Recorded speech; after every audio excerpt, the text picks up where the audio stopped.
प्रभावशाली था कि आंदोलनकारियों को नियंत्रित करने के लिए सरकार को सेना बुलानी पड़ी।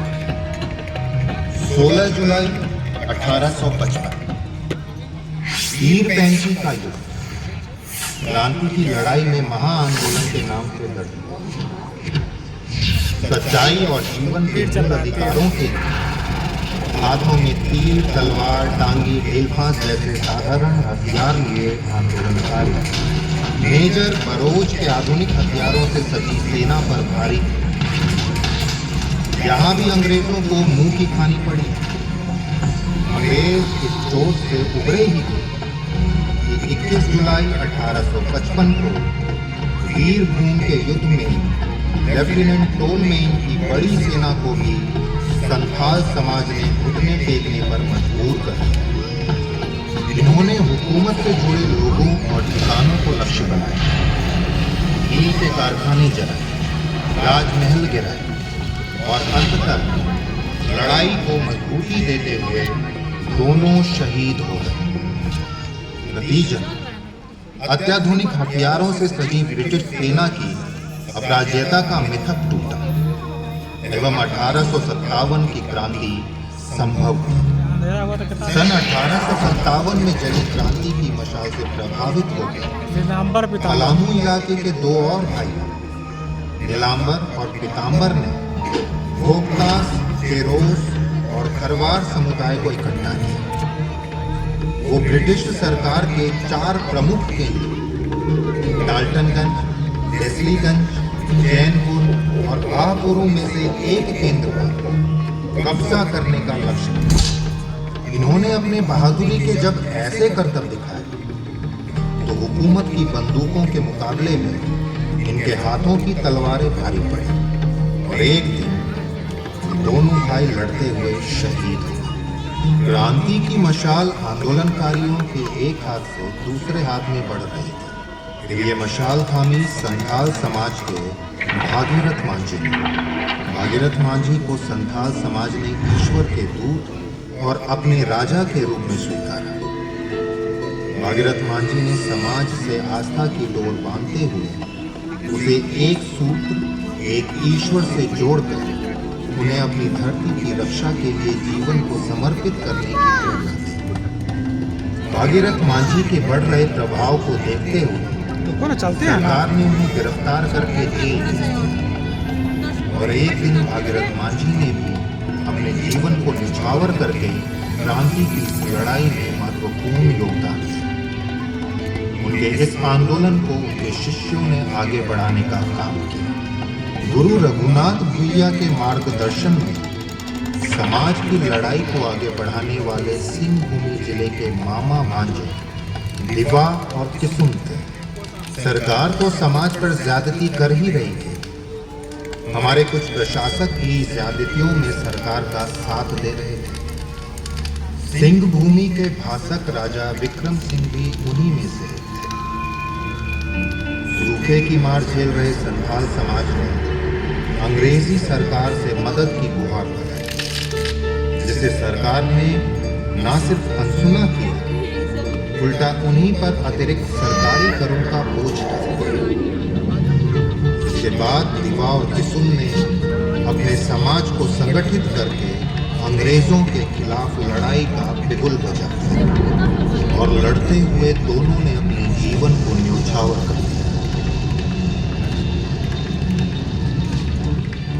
गया मुंडा सरकारी आंदोलन में अगुवानी करने वाला एक बड़ा नाम। मेरे आंचल की सुरक्षा में अपने और अपने परिवार को समर्पित करने वाला एक महान योद्धा गया मुंडा। अंग्रेजों की नजर में चढ़ा एक और नाम जिसने सरकार के गाड़े कई अनैतिक खूंटे उखाड़ दिए। सरकार ने गया मुंडा पर भी अपनी पकड़ बनाई। सिपाही उन्हें गिरफ्तार करने साइको पहुंचे, लेकिन वहां मौजूद गया मुंडा, सांडले और बाकी साथियों ने मिलकर उनके इस इरादे को नाकाम कर दिया और उनके 2 सिपाहियों को मार दिया। इसके बाद डिप्टी कमिश्नर खुद गया मुंडा को गिरफ्तार करने पहुंचे, जिनका सामना करने के लिए घर के लोग, महिलाएं और बच्चे बाहर आ गए और सबने मिलकर बड़ी मजबूती से अंग्रेज सिपाहियों का मुकाबला किया। और ये मुकाबला बहादुरी की एक मिसाल के तौर पर देखा गया। अपने समाज को अंग्रेजों के दिए हुए दुख और पीड़ा से मुक्ति दिलाने के लिए बिरसा नामक सूरज का उदय हुआ। शिक्षित बिरसा अपने समाज के मूल्यों के साथ साथ सरकार की नीतियों, युक्तियों और चालों की भी समझ रखते थे। उनको समझ आ गया था कि पीड़ा का हल अंग्रेजों और बाहरी लोगों को पूरी तरह से बाहर निकालकर और मुंडा राज स्थापित करके ही होगा।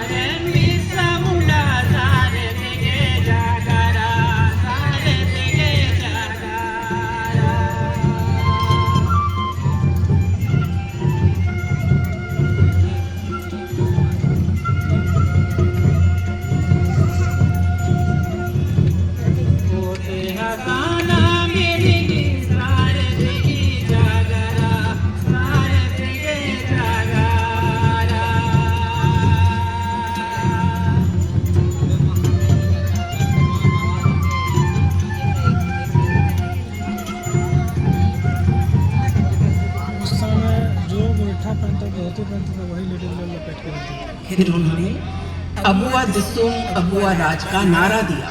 सरकार ने बिरसा की गिरफ्तारी के लिए कमर कस रखी। जब उन्हें डोंबारी बुरू पर बिरसा के होने का पता चला तो पुलिस और सेना उनकी गिरफ्तारी के लिए वहां पहुंची।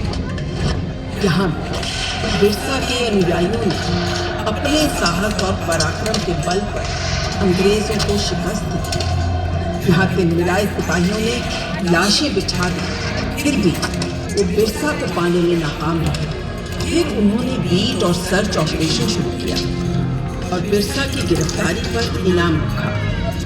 सरकार समाज को भय और यातनाएं देकर बिरसा तक पहुंचना चाहती और एक दिन वो अपने इस मंसूबे में कामयाब हो गई। एक भगवान, एक योद्धा के नाम के साथ अपराधी जोड़कर उन्हें जेल में डाल दिया। अंग्रेजों की इस हिमाकत से वो टूटे नहीं, बल्कि उनके अंदर से एक मजबूत बिरसा बाहर आया। अपने भगवान को अपराधी के रूप में जेल में पड़ा देख समाज का आंदोलन और उग्र हो गया। अपने हाथ से नियंत्रण छूटते देख सरकार ने कायरता और दुस्साहस का परिचय देते हुए एक सूरज को अस्त करने का षड्यंत्र रचा।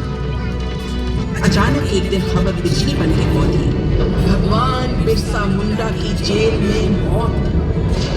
सरकार ने इस मौत का कारण बीमारी बताया, मगर इसके पीछे का सत्य ये है कि सरकार ने कायरतापूर्ण बर्ताव करते हुए भगवान बिरसा मुंडा को जहर देकर मौत दी।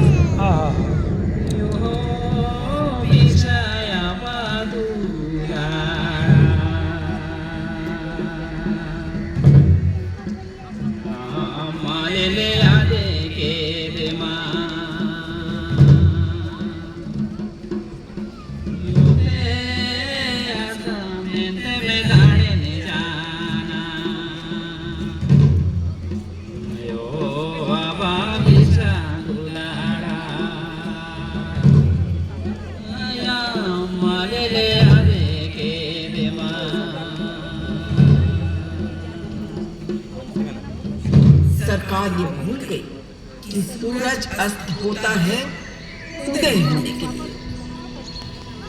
बिरसा के विद्रोह का प्रभाव बहुत से बदलाव लाया।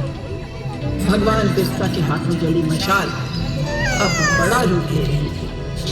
सरकार को झुकने के अलावा कोई दूसरा रास्ता नहीं दिख रहा था और परिणाम स्वरूप कई महत्वपूर्ण सुधार हुए। समाज की मूल व्यवस्था प्रणालियों को फिर से बहाल किया। सरकार ने समाज की समस्याओं के निवारण के लिए गुमला और खूंटी को सब डिवीजन बनाया। सरकार सीएनटी एक्ट 1908 लेकर आई। जंगलों में बाहरी लोगों के बसने पर प्रतिबंध लगा। नीतियों में सुधार करके समाज को उनकी भूमि के अधिकार वापस दिए गए। इसके बाद बुमला विष्णुपुर के जतरा टाना भगत की अगुवाई में एक और आंदोलन का जन्म हुआ। इस आंदोलन के विचार का आधार पूरी तरह से धार्मिक, आध्यात्मिक, सांस्कृतिक और अहिंसा की नींव पर टिका है। मदिरा और मांसाहार का त्याग करके ईश्वर की आस्था का हाथ थामे आंदोलन में जमींदारों के साथ विद्रोह और सरकार के साथ असहयोग की नीति अपनाई। सन 1914 में इस आंदोलन का आधार रखने वाले जतरा टाना भगत, जो जीव हत्या के विरोध और अहिंसा के प्रचारक बने, एक बार पेड़ से अंडे उतारते हुए उनके हाथ से अंडे छूटे और उन्होंने अंडों में भून दिया। तभी से उन्होंने स्वयं जीव हत्या का त्याग किया और इसके प्रचार में लग गए। फिर उन्होंने अपने इसी विचार को आंदोलन में अपनाया। भगत के इस अनोखे तरीके ने लोगों को बहुत प्रभावित किया और देखते ही देखते हजारों लाखों लोग उनसे जुड़ गए। आंदोलनकारियों ने सरकार को भूमि कर देने का विरोध किया। परिणाम स्वरूप अंग्रेजी सरकार ने जतरा टाना भगत को जेल में डाल दिया। सन 1916 में जतरा टाना भगत के मृत्यु के पश्चात यह आंदोलन उनके शिष्यों के नेतृत्व में न केवल जारी रहा, बल्कि इसका प्रसार भी बहुत तेजी से हुआ। सन 1930 में टाना भगत आंदोलन का महात्मा गांधी और भारतीय राष्ट्रीय कांग्रेस के आंदोलन के साथ जुड़ाव हो गया।